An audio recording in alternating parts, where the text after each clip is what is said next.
पवन तनया संकट हरण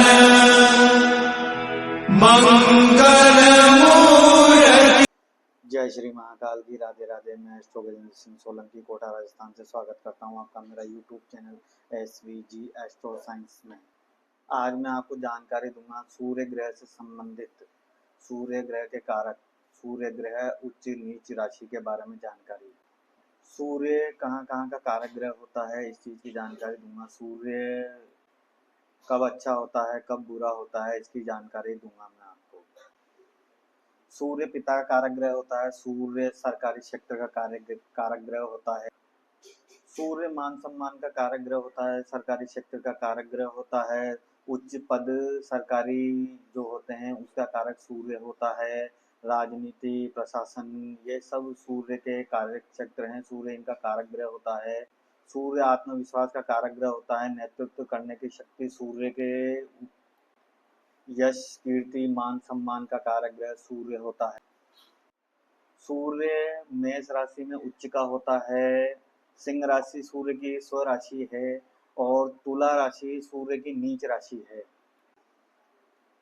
सूर्य के 3 नक्षत्र होते हैं। पहला नक्षत्र कृत्तिका नक्षत्र, दूसरा नक्षत्र उत्तरा फाल्गुनी नक्षत्र, तीसरा नक्षत्र उत्तराषाढ़ा नक्षत्र। कृत्तिका नक्षत्र का पहला चरण मेष राशि में आता है, बाकी 3 चरण वृष राशि में आते हैं।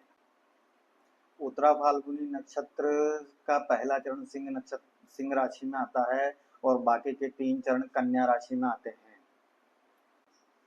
सूर्य का तीसरा नक्षत्र उत्तराषाढ़ा नक्षत्र का पहला चरण धनु राशि में आता है, बाकी के 3 चरण मकर राशि में आते हैं। सूर्य को ग्रहों का राजा बोला जाता है। जिस जातक का सूर्य अच्छा होता है उसको पिता का सुख भरपूर मिलता है, दादा का सुख मिलता है उसको। जिसका सूर्य अच्छा होता है उसको मान सम्मान में हमेशा वृद्धि रहती है, उसका मान सम्मान हमेशा बढ़ता है।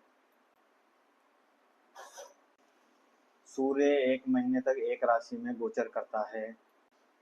सूर्य को आत्मा कारक ग्रह माना जाता है।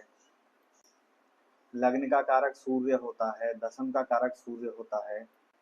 दशम भाव में सूर्य दिग्बली होता है। नवम भाव में भी सूर्य को दिग्बली माना जाता है। जिस जातक की जन्म कुंडली में 12वें घर में अगर सूर्य होता है, केवल मात्र अकेला सूर्य होता है, ऐसे जातक या लड़का या लड़की दोनों की कुंडली में, अगर किसी एक की कुंडली में भी अगर ये योग होता है तो ऐसे व्यक्ति की जब शादी होती है तो वो शादी मिलने के लिए नहीं लड़ने झगड़ने के लिए होती है, क्योंकि 12वें घर का सूर्य जो होता है वो बिस्तर के सुखों को नष्ट कर देता है। जैसे ही पति पत्नी बेडरूम में आते हैं दोनों का लड़ाई झगड़ा शुरू हो जाता है। ये 12वें घर के सूर्य का फल है। और लग्न का सूर्य बहुत ही उत्तम फल देता है। दशम का सूर्य बहुत ही उत्तम फल देता है। चंद्रमा से सूर्य दशम भाव में बहुत ही उत्तम फल देता है। चतुर्थ भाव में जिसके भी सूर्य होता है वो व्यक्ति गुस्से का बहुत तेज होता है और ऐसा व्यक्ति कई बार गुस्से में पागल भी हो जाता है, लेकिन उसके लिए शर्त यह है कि बुध और चंद्रमा का खराब होना भी जरूरी है अगर ऐसी अवस्था होती है तो।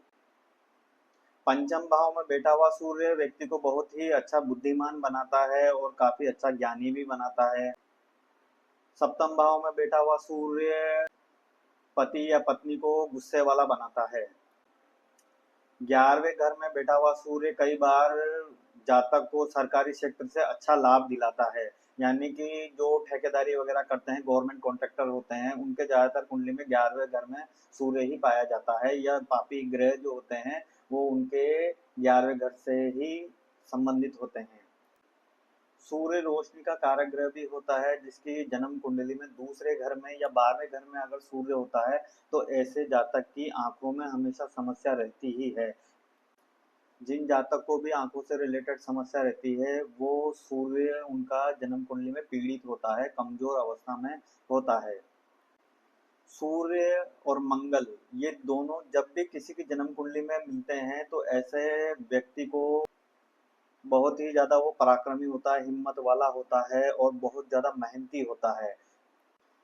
जिसका सूर्य अच्छा होता है जन्म कुंडली में उसके अंदर गजब का आत्मविश्वास होता है। वो हर कार्य को करने में सक्षम होता है और हर काम को जब तक वो कर नहीं लेता तब तक वो उस काम को छोड़ता नहीं है। ये अच्छे सूर्य वालों की निशानी होती है। आज के लिए सिर्फ इतना ही। मेरे YouTube channel SVG astro science को लाइक कीजिए, शेयर कीजिए और सब्सक्राइब कीजिए। आज तक के लिए, अभी तक के लिए धन्यवाद। अगली वीडियो में मैं आपको सूर्य से रिलेटेड और भी जानकारी दूंगा। राधे राधे, जय श्री महाकाल की।